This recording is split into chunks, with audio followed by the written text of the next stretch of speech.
We are on the right bite, my friend. Awesome. I think we're having fun moving around. They're coming up to my bait right now. Up there,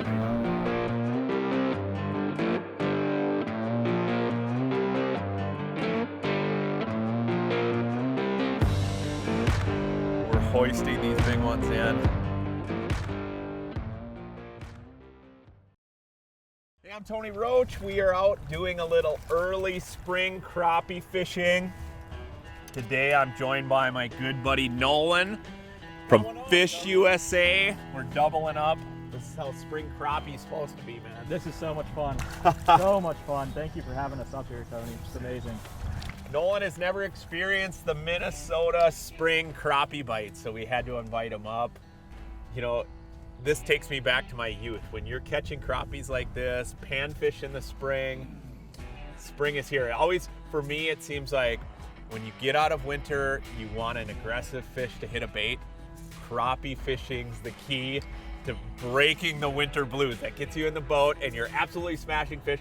These are the days that I experience that get me out of bed each morning. Couldn't agree more. The next morning in the spring, I cannot wait to get out here. I'm so pumped to have you in the boat. Pumped to be here. Thanks, Tony. Let's smash these fish today.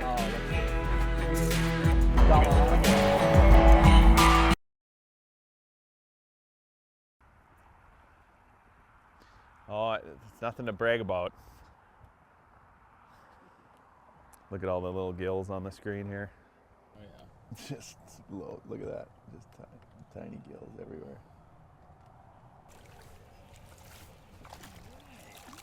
Crappie, small one. You can see him chase me out of the school. A few decent ones here at 30. Go to the right of me a little bit. They're like right here. Thanks for the tip, Tony. This one's not too bad. Too bad, Kyle. Nice little double.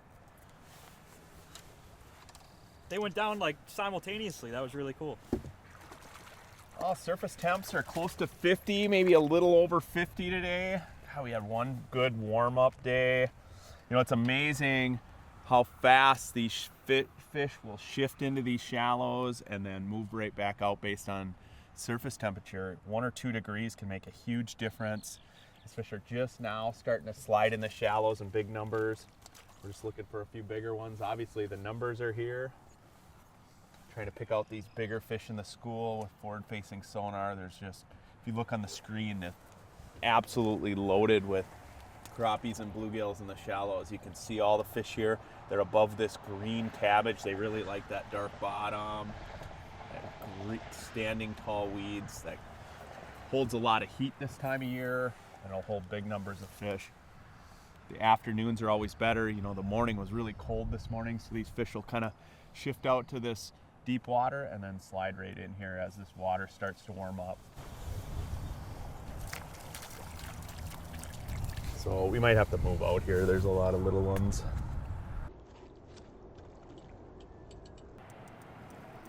Nice fish. You know, it's amazing, like I was saying, how much these fish shift in and out based on surface temperature.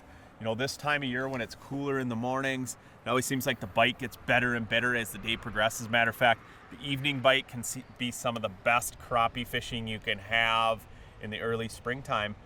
But it is truly amazing how fast these fish move. I mean, they'll be up here 1 second, and as soon as that temperature starts to drop, I mean, we're getting sometimes nighttime lows in the 30s, and these fish will rapidly shift out closer to these wintering basins, sometimes completely off these weed lines, seeking out that warmer water. And then boom, as soon as the sun gets high in the sky, that energy builds. You know, the sun has a lot of power this time of year. Those fish will just shift right back up in here.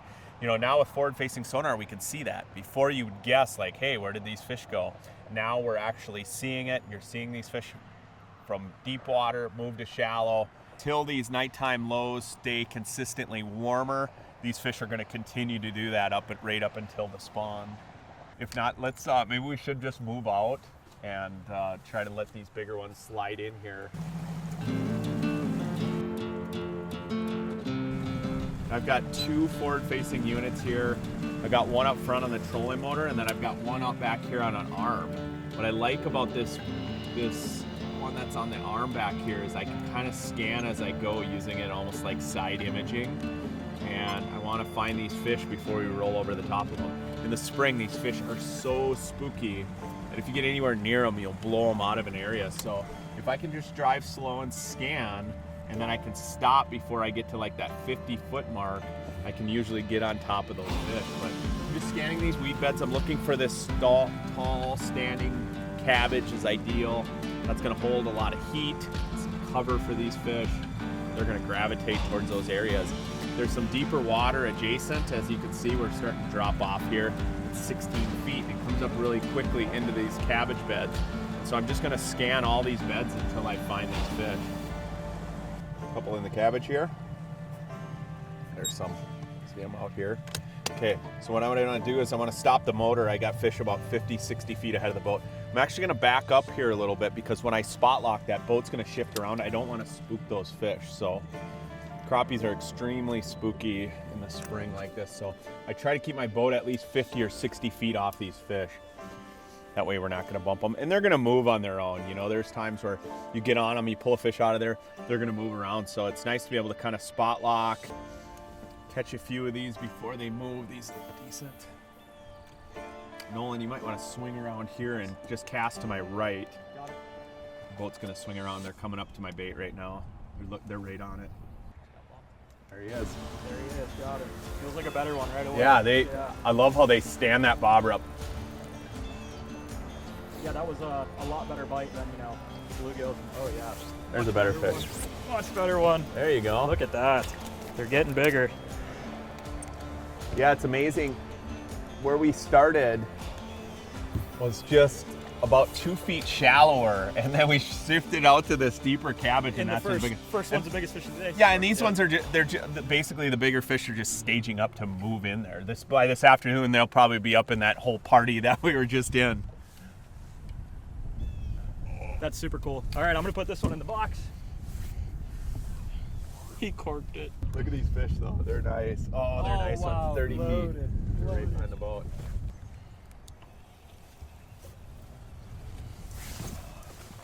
If you say a good prayer for me, maybe I won't lose this one. I almost said that one looks like it's hooked good, but I didn't want to jinx it. Yeah, definitely better fish out here. More consistent quality to the crappies. A lot of good year classes. So you like to see though is just a ton of different year classes. That means they're spawning, they're doing their thing. You know, there's so much vegetation out here and a lot of good spawning area in this particular lake.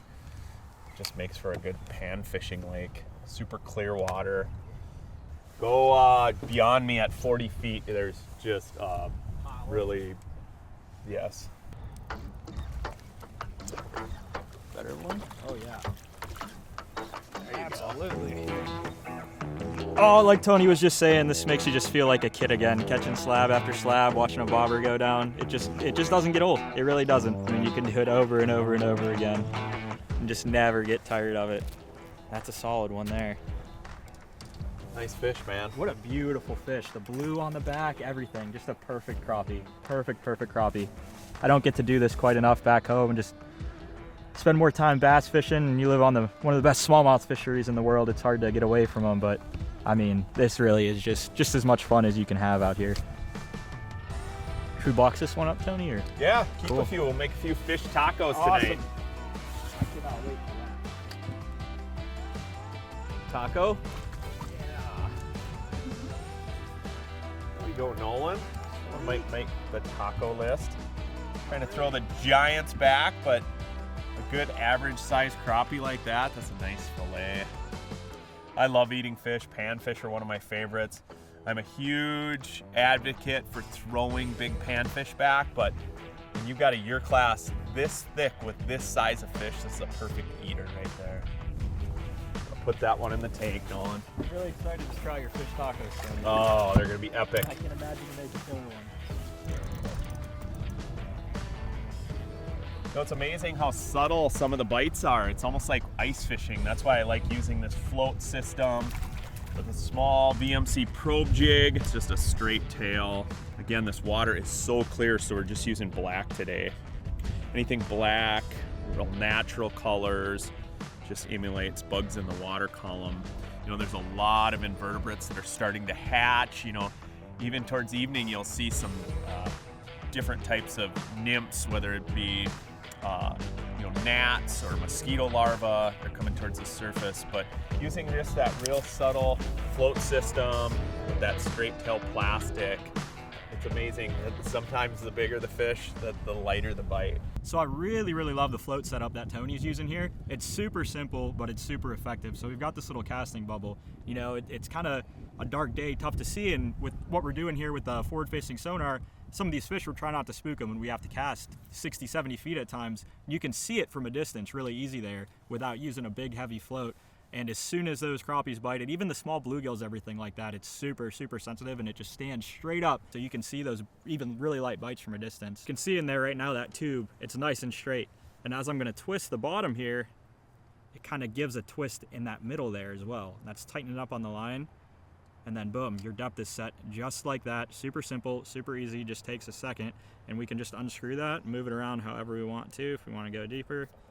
So we want to go deeper, boom, super simple, unscrewed, slide her up, twist it back up. Good to go, just like that. So if you guys see there, it's just kind of like surgical tubing. Really simple, boom, slides it back in there, tighten it up. And what's really cool too, is you can add some water or whatever you need to make it heavier to be able to cast further. Like today we're at really windy conditions and we're luckily able to cast downwind, so we don't have to deal with it as bad. But if we were casting into the wind or, you know, to the side of the wind and we wanted to make it a little heavier, just put a little water in there and boom, you got more weight. Another unique thing about this bobber is you can fish it whatever way you want. So maybe your eyes, you know, pick up that white a little bit better. So you can flip it 180 degrees and then you're looking at that white part. But like for me, for instance, I can see that orange a little bit better, and that's the way we have them rigged today. Cool setup Tony's got here, but super simple, super effective, and it's definitely working today. You know, float fishing can be as simple or as complicated as you make it, but you know, like Nolan said, you can add water to these bobbers, you can adjust your depth. I'm seeing a lot of fish race up in the water column. A lot of gills are up higher in the water column. So just by adjusting my depth another foot makes a huge difference as far as getting those crappie bites versus those gills. And like you said, adding water to that bobber helps as far as casting in the wind, but it also limits the movement. Sometimes these fish, they don't want that bait moving very much, especially in the mornings when it's cool. And so I'll add a little bit of water to that bobber to kind of slow down that presentation. See, look at that, I adjusted 1 foot and I'm starting to catch crappies again. As we slid down this break, we ran into more bluegills, and I was up higher in the water column, and I was just constantly catching gills. Just a 1 inch depth change made it, or a 1 foot depth change made a huge difference. You can tell the crappies, they just stand that bobber straight up versus a lot of the bluegills are kind of tap, tap, tap. Whoa, there we go, Nolan. You know what I forgot today? The cardinal sin of trying to catch big crappies, I forgot my net. All crappie anglers know when you start to get into those 12, 13, 14 inch fish, you need your net, and I did not bring that, so we're hoisting these big ones in. Nice big thick back on this one. That's starting to be the caliber of fish I like to see. It's fun catching the numbers, but I like seeing these bigger crappies mixed in. Get her back in the water.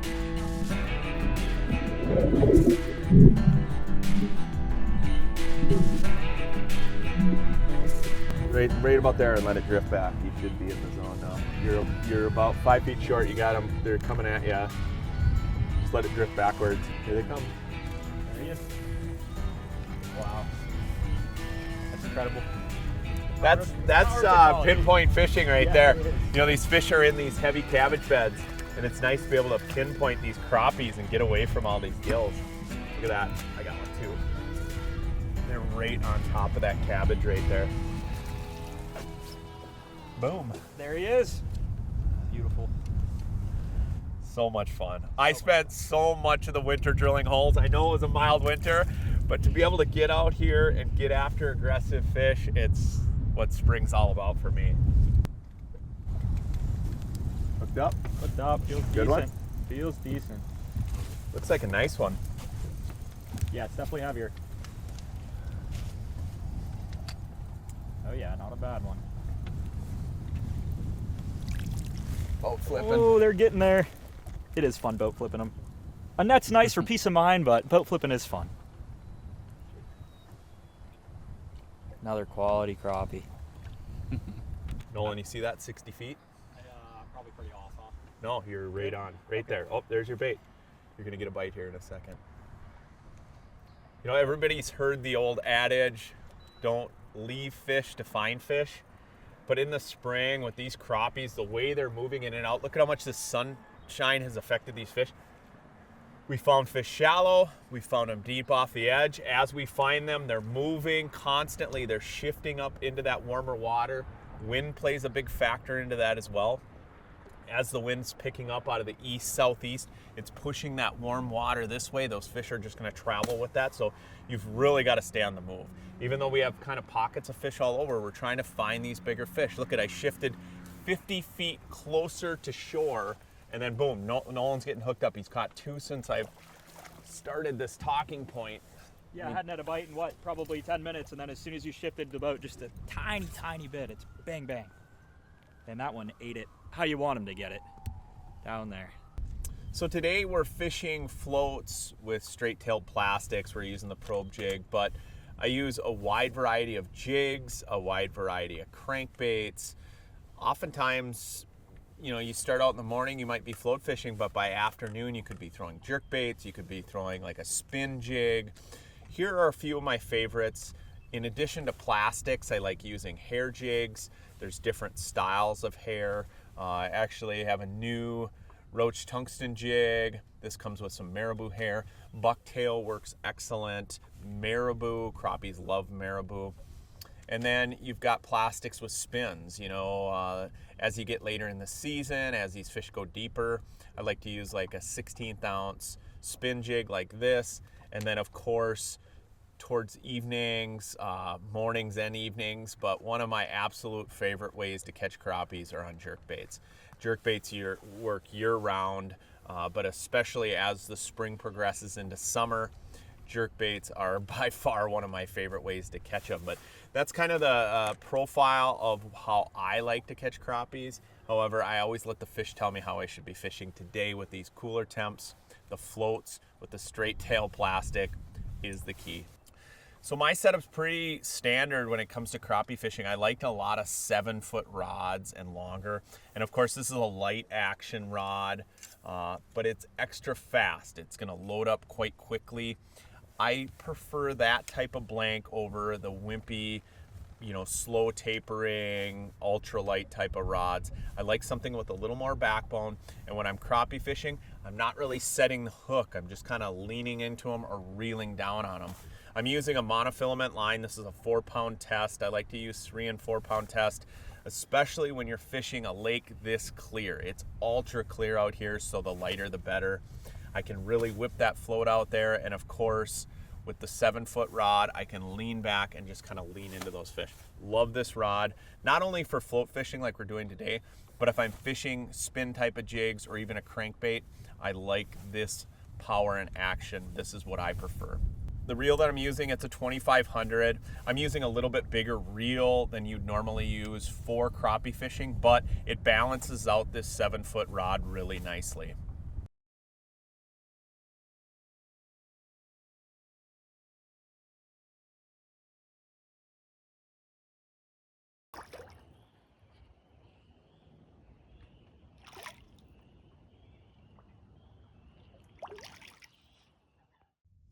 One of my absolute favorite ways to catch crappies are on jerkbaits. Jerkbaiting is just a fun way to fish for all sorts of different species. You can power fish. You get into areas where you're not sure where the fish are. You can fish very quickly, very fast with jerkbaits, and crappies absolutely love them. Today I'm fishing with Nolan from FishUSA. He's getting baptized into jerkbait fishing in Minnesota. Welcome to Minnesota, buddy. Thanks, Tony. It's been unbelievable. So basically I'm just cruising this big weed flat. There's a big point that sticks out here. It's a main lake point, and it's really tabletop flat on top. It's got cabbage weeds coming up. What's great about fishing jerkbaits this time of year over the top of this stuff is, you know, the weeds are only maybe 2 feet off the bottom, And so I can fish this bait over the top of them and suspend. It's a suspending type of X-Wrap. I'll suspend that bait over the top of them and you can fish it really, really clean. And I'm just looking for schools of fish. Some of these fish are just subsurface. You know, there's a little bit of a bug hatch kind of going on right now. A lot of these minnows are seeking out that warm water, so they're just really subsurface. So this is ideal conditions for throwing these X-Wraps. Here's a couple nice ones. These are brighter shiners. Nolan, you're gonna throw over here kind of at 1 o'clock. You can see these really bright marks here. Some of these are bluegills. You can see kind of intermediate marks, but you can tell the difference between the bait fish. See, there's a nice mark there. The difference between the bait fish and the crappies, you know, they're really gonna stand out. These crappies are gonna shine a lot brighter. Also, you can tell the difference between the vegetation that's attached to the bottom and then kind of these bulbs. Like, there's a bunch at 50 feet. Yeah, 50 feet. There's a whole pile of them out here. There we go. Get a bunch of them coming up to it now. There he is. You know, it's really important with these jerkbaits that you're letting it sit there. That pause is really important. I like to fish them slow. That's a nice fish too. I like to fish them slow and allow the fish to come up and crack that bait. Look at that, T-boned it, both hooks. I always say, when you're fishing any sort of crankbait, if you get both treble hooks in their mouth, you're doing the right thing. They really want that bait. They're inhaling it. That's a nice fish. You know, it's really important to leave those long pauses. You know, when you're jerkbait fishing and you're excited and you're watching fish about to strike, it's easy to fish that bait really, really fast. You don't want to do that. You want to jerk it and then let it sit on a slack line. That's really important. It's going to throw those X-Wraps sideways and boom, those fish hit. Let me get this one back in the water. Nolan, when they have both treble hooks in their mouth, we are on the right bite, my friend. Awesome. I think we're gonna have a fun day. Beautiful.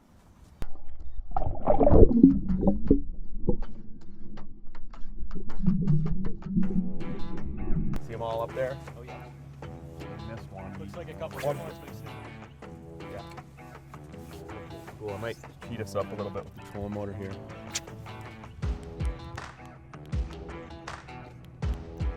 I'm gonna cheat us up on this flat a little bit. And all I'm doing is I'm running my trolling motor with the remote back here. And then as soon as I get within 50 to 60 feet, I'm gonna spot lock because I don't wanna spook these fish. This water is so clear right now. These fish are just coming up on these flats and they're ultra spooky. Kind of like this, you know, foggy haze that we've got rolling. It's gonna keep this bait fish up at the surface. Hardly any wind. Feels like a fishy day for sure. Oh, yeah. If you were to put in the dictionary, fishy day, this would be it. This would be it. Oh, felt that one crack it. Look at it, he chased it all the way back to the boat. That's the other thing with these baits, is you gotta work them all the way back to the boat. You never stop, you know, you get so many anglers that'll stop working that bait when it gets close and then just crank it up. We're seeing schools of fish chase us all the way back, so. Hooked up? Hooked up. Yeah, there's just a pile of them back there by you. Gosh, what a fun bite. Not a big one, but when they eat it like that, can't really complain. That one's got both trebles too, Tony. Sweet. Boom, they launch it and they got both treble hooks in their mouth. You're on the right bite. What a good bite that was too. Looked like you were just subsurface too. Yep. This is just the 4, so it's definitely not getting down there very deep. And they're just coming up and grabbing it. I mean, look how he's got a T-bone. T-bone. I wasn't even looking at my line there. I just felt it tighten up and boom. Wow, that's awesome. Unbelievable. I don't think he was coming off. Doubled up on jerkbaits.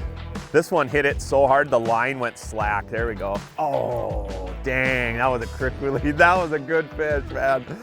Oh, that line just went slack. You know, when it comes to jerkbait fishing, I really stumbled on it more when I was fishing bass with jerkbaits. I would, you know, throwing smaller X-Wraps. You know, there's times a year where the fish were keying in on a little bit smaller profile baits. So, you know, I started catching crappies on it. But even larger jerkbaits like a shadow wrap, number 10 X wraps, I was actually catching crappies on it on a few lakes that I was fishing. So I thought, oh man, this jerkbait thing has some real merit to it. And now it's like my go-to way to catch fish. I mean, I absolutely not only love doing it, but like I said earlier, you can cover water. So even if you don't have forward-facing sonar, I could pull up to a point like this and just fish it really quickly and discover where these big schools of fish are. And it's a fun way to fish. I think more people are gonna start jerkbaiting a lot more for crappies when they find out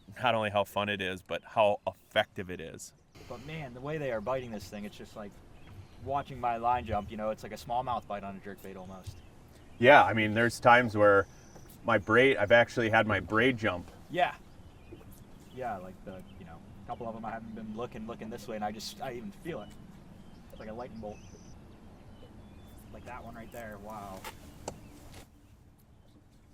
So we're using a couple different sizes. Like I said, don't be afraid to try larger sizes.